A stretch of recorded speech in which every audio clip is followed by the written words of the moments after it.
doing the work. I tell young broadcasters all the time, you're not going to get paid anything in your 20s. You're not going to get any respect until your mid-30s. You may not make any money until your mid-40s. Just keep laying the bricks down. If you do good work, people notice. And Andy Reid's on the show tomorrow. His last 10 years, it could be the opposite of Belichick. Belichick's first 10 were great. First 20 were great. His last 5 or 6 could be choppy without Brady. Andy Reid had a lot of critics. How about his last 10 with Mahomes? I mean, that's. I'm always happy when I know people are committed to something, and they're undervalued. They don't quite get the love. The series of bad breaks. There is bad luck. People have bad breaks, and then all of a sudden, at the end of their career, boom, they hit. Andy Reid's one of those guys. It's like he wasn't successful. He got to a Super Bowl. He dominated the NFC, but it's like, boom, he deserves it. All right, here we go. So everybody says you can't trade Jared Goff. That was what we were saying 2 weeks ago, and the Rams said, hold my beer. You can trade anybody. You can trade anybody. Deshaun Watson wants out of Houston. Everybody's like, you can't get rid of him. Okay, so let me just propose this to America and Joy. So in order to make this work, the reason Goff is gone is because McVay had the respect and power in the building. You can't give up Goff for that without everybody thinking the coach will figure it out. So who has the most power in the NFL outside of probably Belichick and Andy Reid today? Who has the longest contract? John Gruden. Gruden's got 8 years left. He has a direct pipeline to Mark Davis. Mark Davis, fascinated with Gruden. Mike Mayock, in the building, Gruden gets final say. So outside of Andy Reid and Belichick, in fact, contractually to a greater degree, John Gruden has the most power in the NFL. So there's a lot of good quarterbacks in the NFL. Dak Prescott's good. Matt Ryan's good. Kirk Cousins good. Derek Carr good. They don't win Super Bowls. Great does. Raiders call up 4 first-round picks, Derek Carr and tight end Darren Waller, second best tight end in the sport. You don't think the Texans would listen? You can win a lot of games with Derek Carr. You can win a lot. Colts don't have a quarterback. Jags going to have a rookie. You can win a lot of games in that division with Derek Carr, Darren Waller, and 4 first-round picks. What do the Texans have to do? The Texans have to get cap space relief, and they need draft picks to rebuild. You get all of them, plus the second-best tight end on the planet. There are Sundays he's the best tight end on the planet. You don't think you take the phone call? Do you want to have a guy in the building that doesn't want to be there? People always say you don't get equal value. I'm not saying there is equal value, but if I got 4 first-round picks, folks, Jared Goff, the Rams gave up 6 picks to get him and 3 to get rid of him. 9. You don't think Deshaun Watson's worth 4 first-round picks and Darren Waller? And it's not like you're sticking me with some, tomato can. I get Derek Carr. Didn't Derek Carr lead the NFL in completion percentage? He wins a lot of games. And the Rams, by the way, they've got offensive personnel they could throw in. They've got a great running back, a great tight end, multiple receivers. They have a way above average offensive line. Throw in your right tackle. Just throwing it out there. Everybody always tells me, you can't make a deal. I've been doing this for 30 years. There's always a deal to make. Just depends on what you offer. There's always a deal to make. Am I nuts on this? It's not. No, not at all. That would make that division very interesting. Yeah, let's not. If he goes to the Raiders. I think Derek Carr is better than Kirk Cousins. I think Derek Carr today is better than Matt Ryan slightly. He and Dak Prescott are close.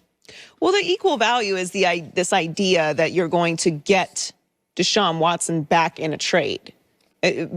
Surfacely, that's how everyone looks at trades. Like, who won this trade? Did you get this? Did you get that? Like, is this player bad? Just because a player is traded doesn't mean that he is bad. Right. At all. Jared Goff was just playing in a Super Bowl. Now, I don't think Jared Goff is playing at the level he was playing that year, but he was still just playing in a Super Bowl a few years ago. Yeah, the Goff can play.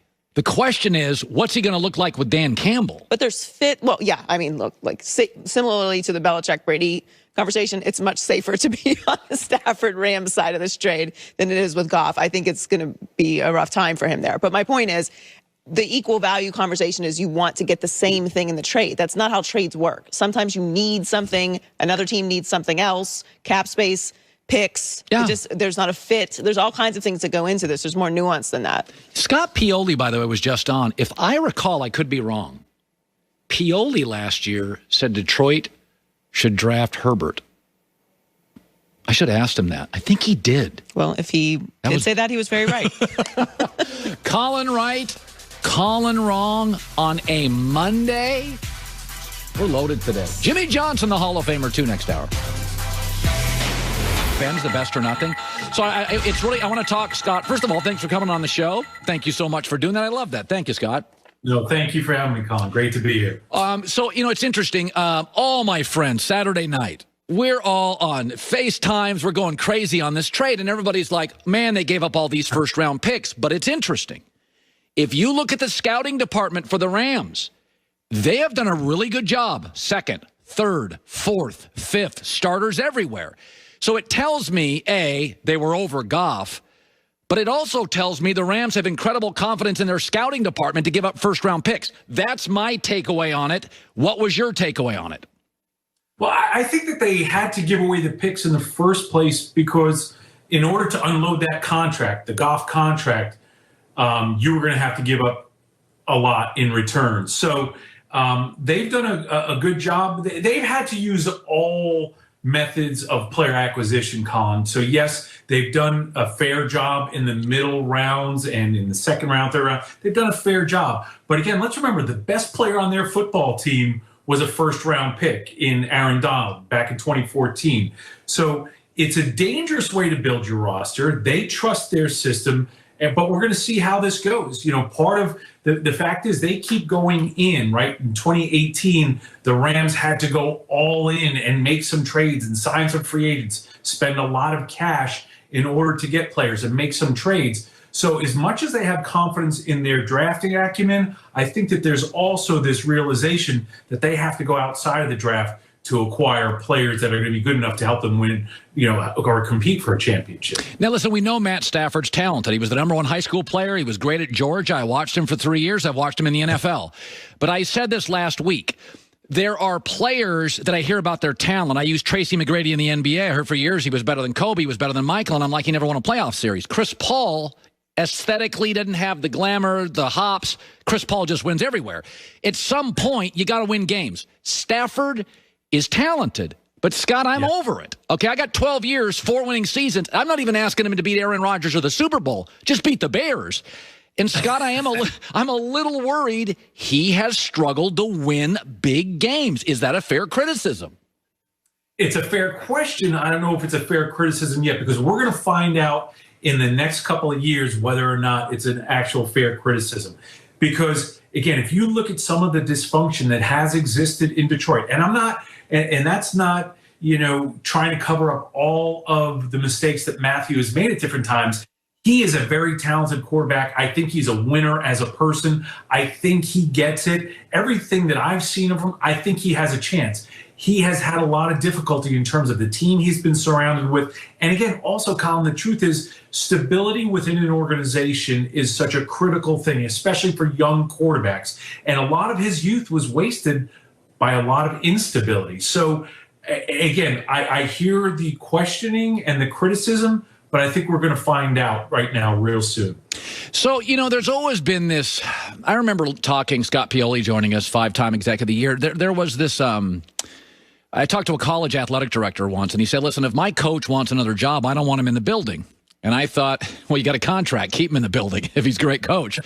And I think to myself, Deshaun Watson's like out.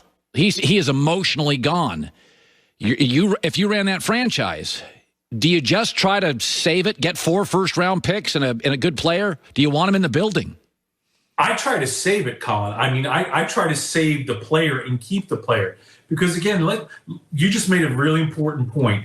6 months ago, Deshaun Watson signed a contract. He consciously made a decision to be with an organization that had leadership at the top in terms of ownership and the other leaders, that he accepted a contract to make him the second highest paid player in the history of the game. So, again, those are the rules of engagement in the National Football League. He signed the contract, as Hyman Roth said in Godfather 2, this is the business we've chosen. This is the choice that he made. This is the business he's chosen. Those are the rules of engagement. You don't say, do over, I want out now. Now, I say that from a business perspective. But then there's the reality and the nuance of the relationship. And I know David Culley. I know Nick Caserio. I hired Nick Caserio in 2001 as an entry-level scout. David and Nick are two of the finest people I've met in my 27 years in the National Football League. Deshaun Watson is also one of the most incredible people. I think and I hope that at some point Deshaun gets a grip of his emotions and says, let me show a little bit of grace here because I have this obligation. Let me see if I can coexist